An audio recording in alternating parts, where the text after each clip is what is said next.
Programme میں ایک بار پھر خوش آمدید کہتے ہیں ناظرین. پروگرام آپ دیکھ رہے ہیں روشنی اور میں ہوں آپ کی میزبان حوریہ فہیم. اسکرینز پہ جو نمبر آ رہے ہیں اس کے ذریعے آپ ہمارے پروگرام میں کال کر کے شامل ہو سکتے ہیں. ایس ایم ایس کر سکتے ہیں آپ ہمیں. روشنی ٹائپ کیجئے, اسپیس دیجئے, اپنا نام, اپنے شہر کا نام, اپنا میسج ٹائپ کیجئے, اس کے بعد اپنا نام, اپنے شہر کا نام ٹائپ کر کے 4646 پر بھیج دیجئے. اس کے علاوہ فیس بک پہ بھی آپ ہمیں جوائن کر سکتے ہیں.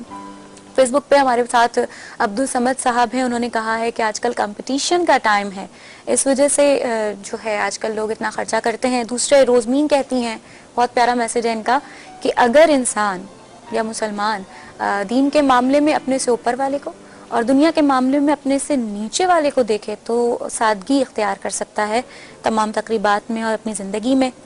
اس کے علاوہ سید AH اندرابی ہیں, وہ انہوں نے ہم سب کو سلام کہا ہے. اس کے علاوہ نفیسہ بانو ہیں, انہوں نے سلام کہا ہے. اور بتاتی چلوں کہ آج ہمارے پروگرام میں ایک اور شخصیت, مہمان شخصیت جنہوں نے ہمیں ابھی جوائن کیا ہے, ان کو خوش آمدید کہتے ہیں. میری اور آپ کی جانی پہچانی شخصیت ہیں پروفیسر ثریا قمر صاحبہ. السلام علیکم, کیا حال چال ہے؟ الحمدللہ. ہمارا جو آج کا موضوع ہے تقریبات میں سادگی کے حوالے سے, اسی حوالے سے ابھی ہم بات کر رہے تھے حضور پاک زندگی, حضور صلی اللہ تعالیٰ علیہ وسلم کی زندگی کے حوالے سے اور اولیاء کرام کی زندگی کے حوالے سے. تو میں آپ سے یہ پوچھنا چاہ رہی تھی کہ حضور صلی اللہ تعالیٰ علیہ وسلم کی زندگی ایک بہت وسیع زندگی, ایک بہت بڑی مطلب کہیں کہ سمندر ہے, سمندر سے بڑھ کر ہے, کہ جس میں جو کچھ بھی آپ دیکھنا چاہیں اپنی زندگی کے حوالے سے تو سب چیز کا جواب مل جاتا ہے. آپ اس حوالے سے کیا کہیں گے؟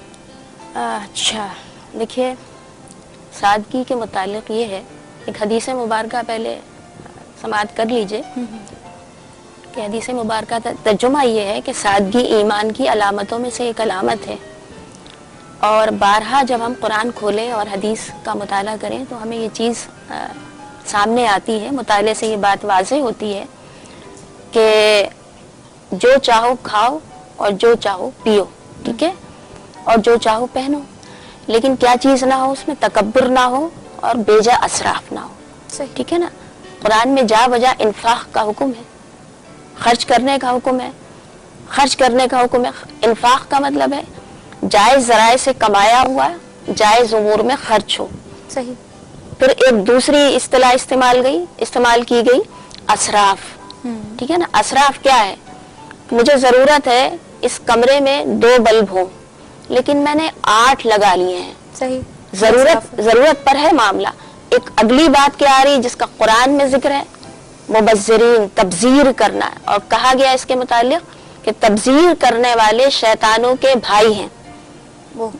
یعنی بات کہاں سے شروع ہوئی تھی؟ بات ہوئی تھی انفاق سے, یعنی جو اللہ کے حدود سے نہیں ٹکرا رہا, جو اللہ نے احکامات دیے ہیں ان کے مطابق چل رہا ہے تو وہ انفاق کر رہا ہے.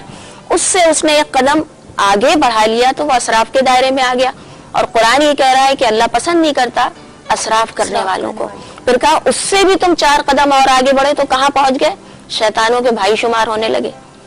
تو جو بیجا اسراف ہے اور بیجا نمود و نمائش ہے, پھر یہ ذہن میں رہے کہ ماہرین معاشیات نے حد بندیاں قائم کی ہیں. وہ کہتے ہیں کہ بیسک نیڈ کے بعد آتا ہے کمفرٹس یعنی سہل پسندی, اور اس کے بعد آتا ہے لگژریس یعنی تعیش پسندی. بالکل. نبی کریم صلی اللہ علیہ وسلم کی حیات مبارکہ پہ آپ نظر دوڑائیں, خلفائے راشدین پر نظر دوڑائیں اور صوفیاء کرام کا مطالعہ فرمائیں تو معلوم ہوگا کہ کہیں تعیش کا پہلو نہیں ہے, کہیں بیجا اسراف کا پہلو نہیں ہے. بات صرف ضرورت تک محدود ہے. تو ضرورت پر خرچ کرنا انفاق ہے جو اللہ کا حکم ہے اور جو رسول کریم صلی اللہ علیہ وسلم کی تعلیمات ہیں. میرے آقا و مولا چٹائی پہ سویا کرتے تھے, کیا انہیں میسر نہیں تھا؟ دونوں جہاں کے بادشاہ ہیں, دونوں جہاں کے بادشاہ ہیں. آقا و مولا سو رہے ہیں چٹائی پر, آقا و مولا پہن رہے ہیں کپڑے پیوند لگے ہوئے. وہاں کوئی تعیش کا تصور نہیں ہے, وہاں اسراف کا تصور نہیں ہے. وہاں نبی مکرم صلی اللہ علیہ وسلم آٹا خود گوندھ رہے ہیں, اپنے گھریلو امور خود انجام دے رہے ہیں. ہماری تعیش کا عالم یہ ہے کہ صبح سے لے کے شام تک ہم جو کماتے ہیں اپنے ان ملازمین کے سپرد کر دیتے ہیں کہ جو ہمارے تعیش کے لیے, ہماری سہل پسندی کے لیے ایک